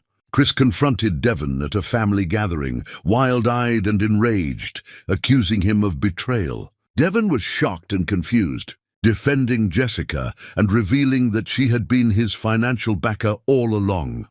"She saved me when you and Mother were trying to destroy me," Devon shouted at his brother. "She's been more family to me than either of you ever were. And for your information, we're business partners, nothing more. But you're so paranoid now, you see betrayal everywhere." Chris realized his wife had elevated his younger brother above him, had created an ally right under his nose, had built Devon's success while engineering Chris's failure. The betrayal he felt was consuming, and he went directly to Vanessa Klein, seeking comfort. He crossed lines that night, seeking solace in the arms of someone who wasn't his wife. And Jessica's investigators documented everything. The next morning, Chris woke up next to Vanessa feeling disgusted with himself, understanding he'd just given Jessica more ammunition if she wanted to use it. At the board meeting, Jessica presented her restructuring proposal with clinical precision. Uncle Bernard spoke in support, describing Chris's mismanagement. Devon spoke about the need for ethical leadership. The investors expressed their confidence in Jessica's vision. The vote was called. Jessica became CEO. Chris was placed on mandatory medical leave. His empire, built on his father's legacy and maintained through Catherine's ruthless tactics, had been taken from him by the woman he'd betrayed on their wedding night. Chris sat in stunned silence as the board members filed out. Jessica was the last to leave, and she paused at the door. "You should have seen me as a person," Jessica said quietly, "not property to be used. That was your mistake." She closed the door behind her, and Chris sat alone in the boardroom where his father had once led with integrity, understanding finally that he had destroyed himself. Jessica had just been the catalyst, forcing him to face consequences he'd spent his whole life avoiding. That night, Chris sat in his apartment staring at nothing, and his phone rang. Dr. Reeves, checking in after hearing about the board meeting through professional networks. "How are you feeling?" the therapist asked. "Like I deserve this," Chris said. "Like every bit of this is exactly what I earned." "That's progress," Dr. Reeves said. "Accepting responsibility instead of blaming others. Now comes the harder part. Deciding who you want to be going forward." Chris thought about his father. About the man Theodore had been before Catherine corrupted everything. About the possibility of becoming someone worthwhile, even though it was far too late for redemption. "I want to be better," Chris said. "Not to win Jessica back or reclaim my position, just to be better, for myself. To prove I can be more than what my mother made me." "Then we'll work on that," Dr. Reeves said. "Starting tomorrow." Same time! After hanging up, Chris began writing letters to Jessica, long confessional letters detailing his understanding of what he'd done, his acknowledgement of her pain, his recognition that she had every right to destroy him. He wrote about his therapy insights, about Catherine's conditioning, about seeing Jessica as a person for the first time. He never sent the letters. They were for him, part of his process of becoming someone different. Someone who took responsibility, someone who understood that actions had consequences and cruelty deserved punishment. Jessica, meanwhile, moved into Chris's former office and began transforming Mitchell Hotels into something that would have made Theodore proud. She promoted overlooked talent, implemented ethical practices, built something better than what Chris had inherited. She had won everything.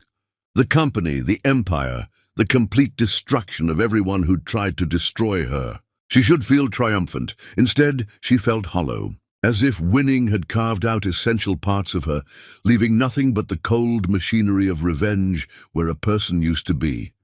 But the war wasn't over yet. One final chapter remained before Jessica could decide who she wanted to become after survival. Chapter 8. The Empire Claimed. Jessica stood in what had been Chris's office, now stripped of his presence and redesigned with clean lines and natural light. A photograph of her father Raymond sat on the desk, a reminder of why she'd done all this. He had died weeks ago, his final months made comfortable by the security Jessica provided, and she kept his picture there as both memorial and motivation. The company responded to her leadership like a drowning person finally getting air. Jessica was demanding but fair, strategic but ethical. She promoted talented people who had been systematically overlooked. A brilliant woman who'd been stuck in middle management for years because she didn't play political games. A creative man who'd been dismissed because he prioritized quality over profit margins. A whole cadre of capable people who had been waiting for someone to recognize their worth. Within 3 months, stock prices recovered. Within 6 months, Mitchell Hotels was thriving beyond previous benchmarks. The staff worked harder not from fear, but from genuine engagement, feeling valued for the first time in years. Devon's Boutique Properties became a premium subsidiary brand under Jessica's strategic vision, offering unique luxury experiences that attracted new markets. Bruce Manufacturing integrated seamlessly, reducing costs while improving quality. Everything Jessica touched seemed to turn to gold, and the contrast to Chris's volatile leadership was stark and obvious.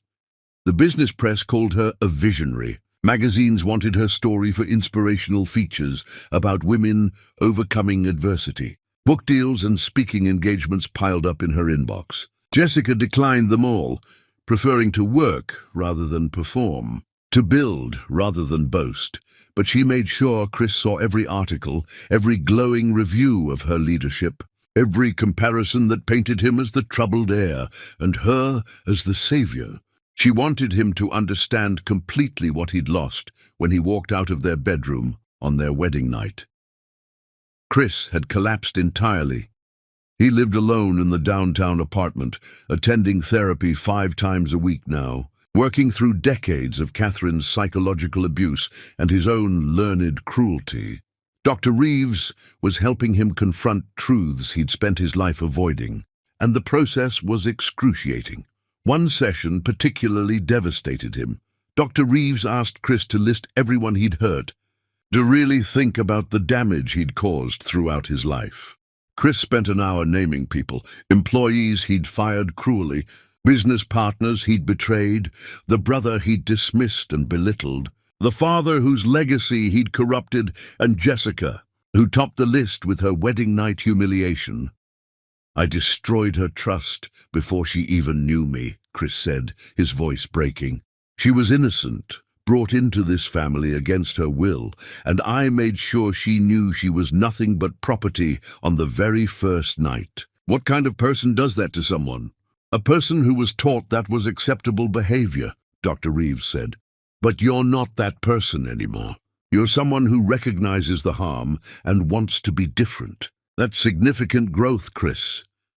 But Chris couldn't forgive himself. He knew that growth didn't undo damage, that understanding his conditioning didn't erase the pain he'd caused, that becoming better now didn't make the past acceptable. He started writing to Jessica regularly, letters he never sent, filling journals with confessional pages about his therapy insights and his understanding of what he'd done. The letters helped him process, even though Jessica would never read them. Meanwhile, Jessica discovered something that complicated her feelings. Uncle Gerald brought her news that Chris had quietly established a foundation in Theodore's name, funded by selling all his personal assets. The foundation helped young entrepreneurs build ethical businesses, specifically targeting people from difficult backgrounds who needed support and guidance. "He's given away everything," Gerald said, showing Jessica the documentation. "The cars, the art collection, the investment properties, all of it liquidated to fund this foundation. He's living on basically nothing, teaching at community college, trying to help people build what he destroyed in himself." Jessica looked at the foundation's mission statement, reading Chris's words about his father's vision and the importance of ethical leadership, and she felt something crack in her carefully constructed armor. Chris was genuinely changing, not to manipulate her or win her back, but because he finally understood the damage he'd caused and wanted to prevent others from becoming what he'd been. It was too late for redemption, obviously. Some betrayals left permanent scars, but the transformation was real, and Jessica hadn't expected that. She also received a letter from Chris through his attorney, not begging for forgiveness, but simply acknowledging responsibility without excuses or self-pity. The letter detailed his therapy work, his understanding of Catherine's conditioning, and his acceptance that Jessica had every right to destroy him. It ended, "I hope you find peace, Jessica, even though I took it from you first." Jessica read that letter 3 times, feeling her certainty about Chris being irredeemable start to waver. He was broken, yes, but the breaking had revealed something she never expected to find: genuine remorse and the capacity for actual change. The board wanted to make Jessica's CEO position permanent, with a contract that would establish her as one of the most powerful women in the hospitality industry. She should sign immediately, cementing her victory completely. Instead, Jessica found herself at her father's grave, telling him about everything she'd accomplished, everything she'd destroyed, waiting for the satisfaction that never came. "I won, Dad," she said to the marble headstone. "I destroyed everyone who tried to break me. But you always said power without purpose is just destruction. What's my purpose now that the revenge is complete?" She thought about her father saying when she was young that the strongest people build rather than just fight. She had spent over 2 years destroying. What would she build now? Jessica called an emergency board meeting. Standing before the same people who had removed Chris, she presented a new proposal. She would remain CEO for 18 more months to ensure stability and proper succession planning, then transition to chairman of the board while recommending Devon as her successor. "Devon represents ethical leadership and innovative thinking," Jessica explained. "He's proven his capabilities with his own properties, and he carries his father's values. He's the right person to lead Mitchell Hotels into its future." The board was surprised, but ultimately supportive. Richard Langford studied Jessica curiously. "You're voluntarily giving up operational power. That's unusual." "I'm choosing strategic oversight over daily management," Jessica replied, "and ensuring the company has leadership that will maintain its integrity long term. That matters more than personal power." After the meeting, Jessica made another decision that shocked everyone. She invited Chris to return to the company, not to leadership, but to a newly created position, Director of Cultural Legacy. He would teach new employees about Theodore Mitchell's vision, help rebuild the ethical foundation that Catherine had corrupted, and contribute positively without having power he could abuse. She met with Chris to explain the offer, their first face-to-face conversation in 8 months. He looked different, thinner but healthier, his eyes clear instead of wild with stress. He listened without interruption as Jessica outlined the position. "Why?" he asked when she finished.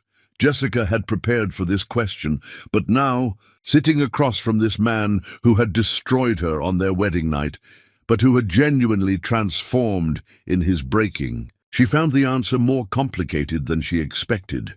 Because complete destruction serves no purpose except feeding darkness, she said finally. "Catherine made you into a weapon and pointed you at me. You hurt me with it. But staying consumed by that hatred means she still wins by making us both into versions of her. This isn't forgiveness, Chris. It's me refusing to let revenge define me forever." Chris nodded slowly, understanding the distinction. "I don't deserve this." "No," Jessica agreed. "You don't. But maybe you can earn it by actually helping people instead of hurting them. And if you ever use this opportunity to harm anyone the way you harmed me, I will destroy you again. And this time, there will be nothing left." "I understand," Chris said quietly. "Thank you, Jessica, for this. For showing me what I was. For being stronger than everyone who tried to break you." They established clear boundaries. Professional relationship only. No personal connection. No expectation of reconciliation. The marriage existed on paper only, and neither bothered to dissolve it because it no longer mattered.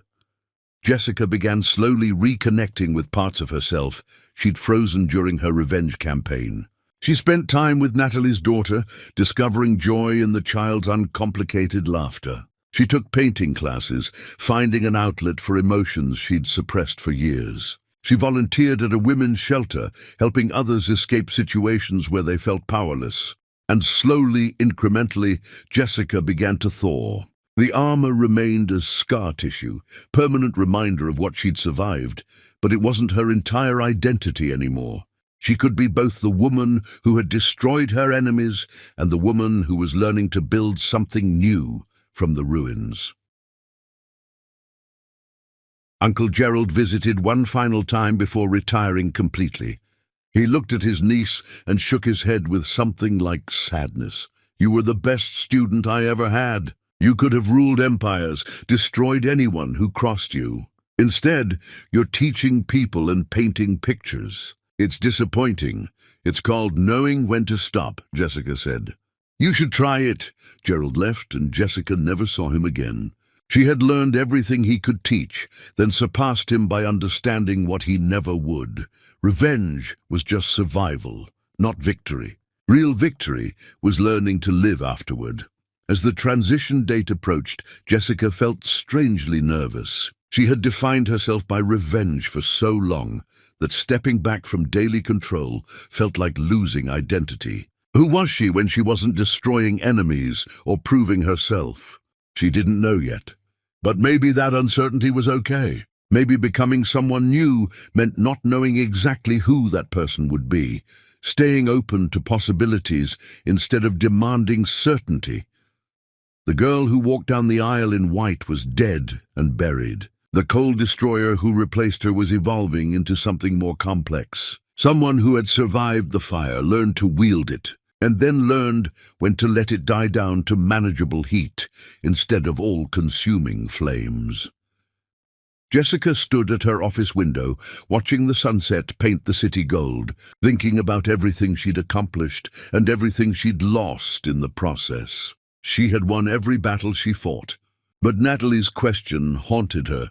What was the point of surviving if you couldn't actually live afterward? Tomorrow, she would continue building instead of destroying. She would teach rather than terrorize. She would create opportunities rather than eliminate obstacles.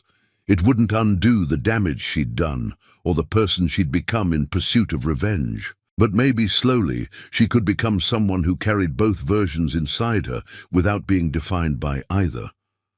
Someone who had walked through fire and emerged not as ash, but as something forged and unbreakable. Strong enough to destroy when necessary. Wise enough to stop when destruction served no purpose. Brave enough to learn how to live after survival. And that, maybe, was the truest victory of all. Chapter 9. The Reckoning. Devon's first board meeting as CEO designate was remarkable for its lack of drama. He presented his vision for Mitchell Hotels with confidence and creativity, and the board members responded enthusiastically. Jessica watched from her chairman position, feeling something almost like pride as Devon proved he was ready for leadership. After the meeting, Devon found her in her office. "I couldn't have done this without you. You gave me resources and confidence when everyone else was trying to keep me small." "You did the work," Jessica said. "I just gave you a platform. What you built on it was all yours." "When this all started, when you first helped me, was it strategy or genuine?" Devon asked. Jessica considered lying, then chose honesty. "Strategy. I needed allies, and you were positioned perfectly. But watching you grow, seeing what you could become when you weren't being crushed by Catherine and Chris, that became genuine. You deserved better than what this family gave you." Devon nodded, accepting the truth without resentment. "I'll try to honor that trust and Dad's legacy. He would have liked what we've built here." Chris's cultural legacy program was surprisingly successful. He taught new employees about ethical leadership with a raw honesty that resonated because he didn't hide his own failures. He spoke openly about his mother's corruption and his own cruelty, using himself as a cautionary tale about what happened when people prioritized power over integrity. Jessica attended one of his training sessions anonymously, sitting in the back of the room, while Chris talked to a group of young professionals about the importance of seeing employees as people rather than assets. "I was taught that caring was weakness," Chris said, his voice steady but filled with regret. "I learned to see relationships as transactions, people as tools to be used. And I destroyed every meaningful connection I could have had because I believed that made me strong. The truth is, it just made me empty." One young woman raised her hand. "How did you realize you were wrong?" Chris paused, his eyes finding Jessica in the back row. She didn't react, just sat there watching him, and he looked away before answering. "Someone I hurt refused to stay hurt. She fought back, destroyed everything I thought made me powerful, and forced me to see what I'd become. Sometimes the greatest gift someone can give you is showing you the truth about yourself, even when that truth is devastating." After the session, Chris approached Jessica in the hallway. "You came to watch. I wanted to see if this was genuine or just another performance," Jessica said. "And what's the verdict?" Jessica studied his face, looking for manipulation or hidden angles, finding only exhaustion and genuine remorse. "It's genuine. You've changed. Not enough to undo what you did, but enough to be different going forward." "That's all I can hope for," Chris said quietly. "I can't fix what I broke. I can only try to help others avoid becoming what I was." They stood in the hallway of Mitchell Hotel's headquarters, two people who had destroyed each other in different ways, learning to exist in the same space without causing more damage. Catherine made one final attempt to hurt Jessica. She vandalized Raymond's grave, smashing the headstone and spray-painting vicious words across everything. When Jessica arrived at the cemetery and saw the destruction, she felt rage surge through her, hot and consuming. But then she looked at the broken marble and realized something important. Catherine had no power anymore. This was a pathetic lashing out from someone who had been completely defeated. The vandalism couldn't touch Raymond's actual legacy or Jessica's love for him. Jessica had the grave restored beautifully, upgraded to stunning marble with an inscription about Raymond's integrity and kindness. She refused to let Catherine's final poison contaminate her father's memory. When she ran into Catherine weeks later at a public event, the older woman looked diminished and desperate, trying to maintain appearances while everyone avoided her. Catherine approached Jessica in a restroom, and for the first time since her exile, they were alone together. "You won," Catherine said, her voice bitter. "You took everything. Are you satisfied now?" Jessica washed her hands calmly. "You tried to erase me. I erased you back. That's not satisfaction. That's just consequences. I made you into this," Catherine insisted. "You became exactly like me to beat me. We're the same." Jessica turned to face her fully. "No, we're not. I destroyed people who tried to destroy me first. You destroyed people because it made you feel powerful. I learned when to stop. You never did. That's the difference between survival and sadism." She walked out, leaving Catherine standing there alone, and Jessica felt no triumph, just the quiet relief of knowing this particular enemy no longer had any power to hurt her. Jessica began therapy herself, not with one of Gerald's associates, but with a genuine professional who could help her process trauma and grief. Dr. Emma Simmons didn't judge Jessica's revenge, but helped her understand its cost and how to move beyond it. "You did what you needed to do to survive," Dr. Simmons said during one session. "But survival and healing are different things. You survived by becoming strategic and ruthless. Now you need to heal by becoming human again." "What if I can't?" Jessica asked. "What if this is all that's left?" "You're here, in therapy, asking that question," Dr. Simmons pointed out. "That tells me there's more left than you think. The coldness was armor. You can choose to take off armor when the battle is over." "Is the battle over?" Jessica wondered aloud. "That's for you to decide," Dr. Simmons said. "But consider this. You've destroyed everyone who hurt you. You've built something better than what they corrupted. You're helping others now instead of just defending yourself. Maybe the battle ended, and you're still fighting because you don't know how to stop." Jessica thought about that for days. Was she still in battle mode when the war was actually over? Was she keeping her armor on out of habit rather than necessity? She started doing small things to reconnect with herself beyond the destroyer she'd become. She took painting classes and discovered a love for abstract art that let her express emotions without words. She volunteered at a women's shelter, helping women escape dangerous situations, using her resources to give them fresh starts. She let Natalie's daughter teach her how to play and laugh, rediscovering joy she thought she'd lost forever. Slowly, incrementally, Jessica began to thaw. The armor remained as scar tissue, permanent reminder of what she'd survived. But it wasn't her entire identity anymore.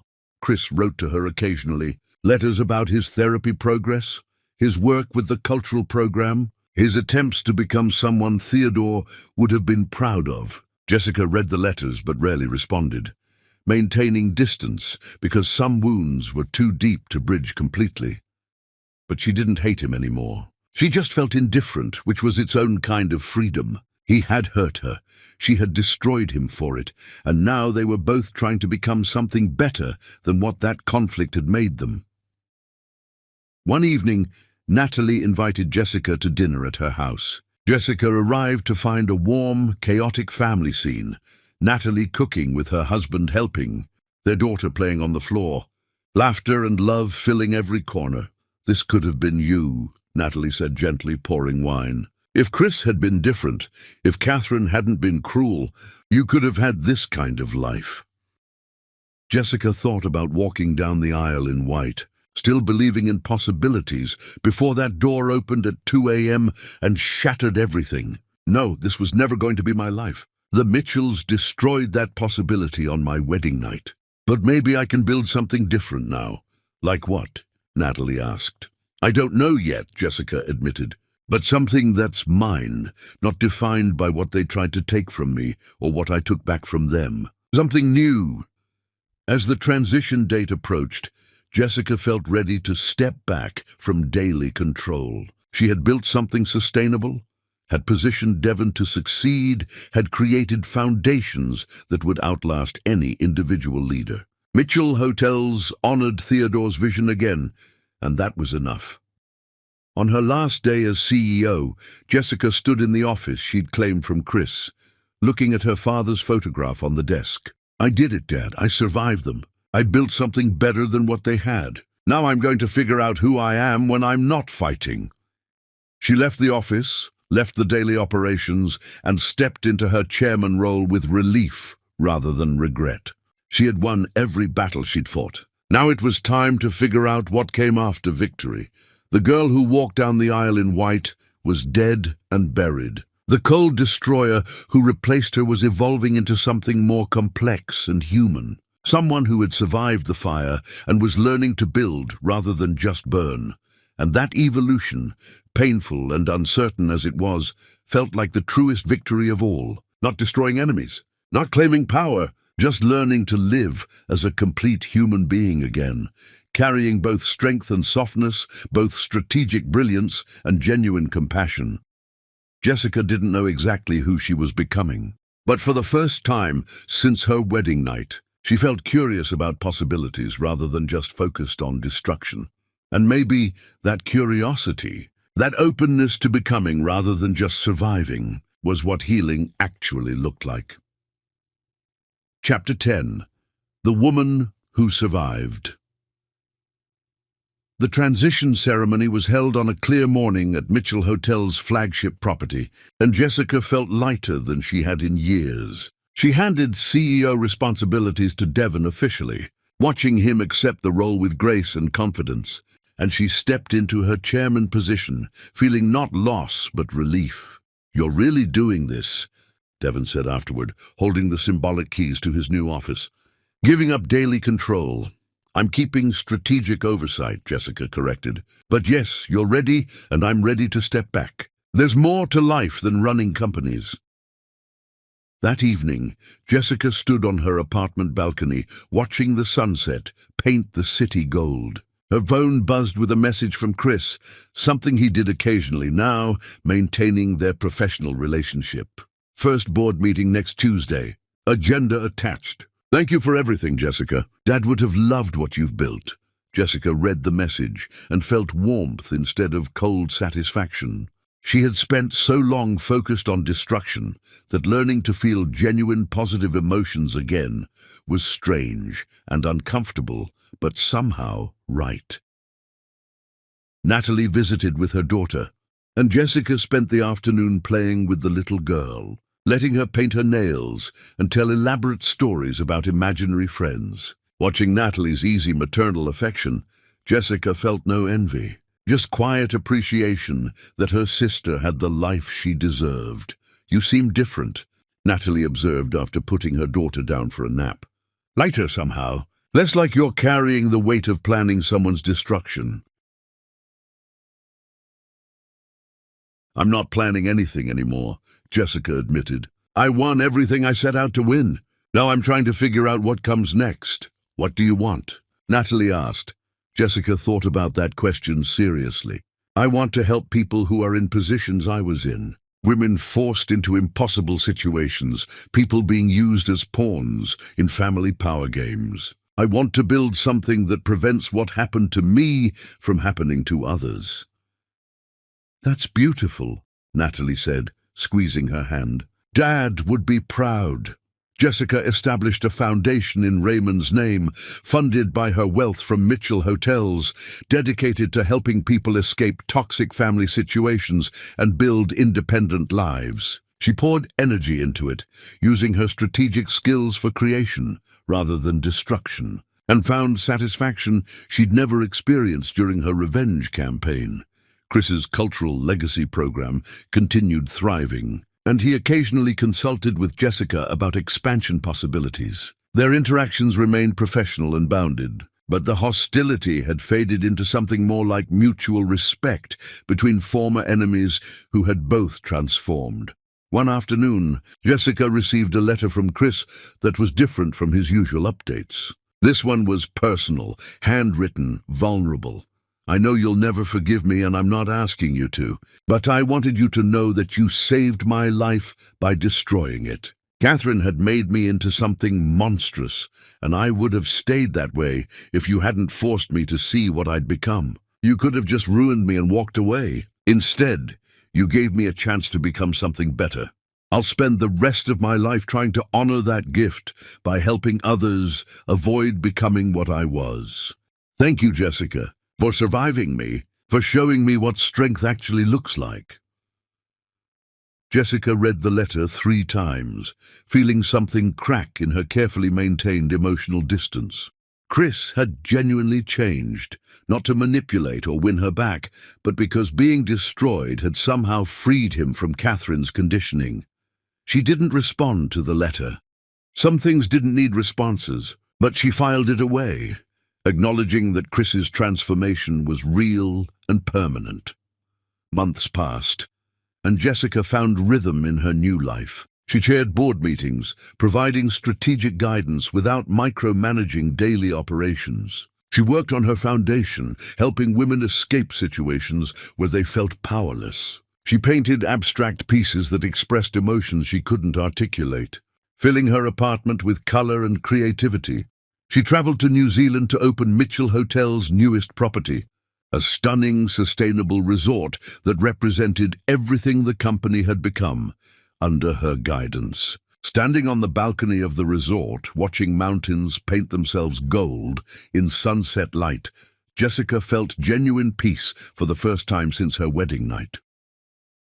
Her phone buzzed. Chris, asking for approval on a new mentorship initiative. She provided concise feedback, their communication efficient and professional, carrying none of the history that bound them.